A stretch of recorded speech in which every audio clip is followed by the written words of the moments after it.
Emotions created by music. Anytime, anywhere, vividly bring them back. This idea was put into a tiny IC chip. Now it has come true with products specialized for high-resolution sound sources.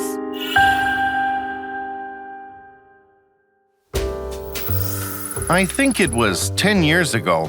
One of our customers, an audio manufacturer, pointed out that the sound should be better. At the time, the audio ICs we were developing were superior to the competition in terms of product specifications.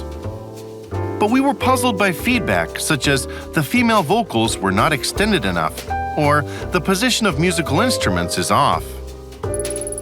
We wanted to somehow live up to these expectations.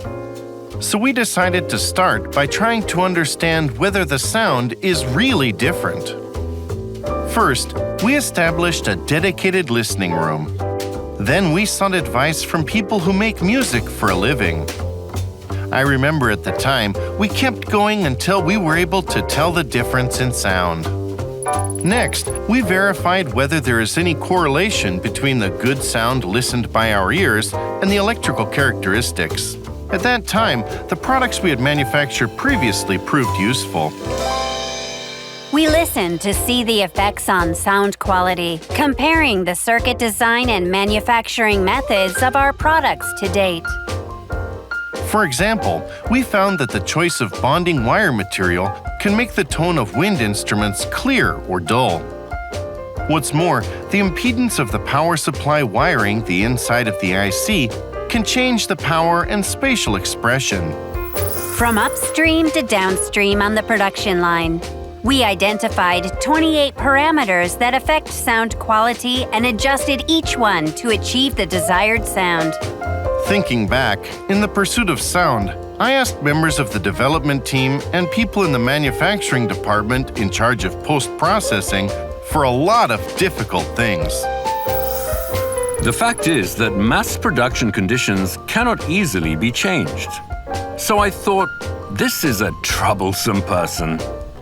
However, his enthusiasm won me over as I listened to the different sounds again and again. Not only that, but I actually began to enjoy it a bit and eventually started doing experiments on my own, even without being asked to do so. My first impression was that the sound quality was powerful yet straightforward. Mr. Sato listened to the sounds with a very fair sense, in a way that was both objective and subjective. I think this was a very good thing. It is no exaggeration to say that we learned a lot from customers. The entire development team in the audio division is currently utilizing sound creation knowledge cultivated through this process for product development.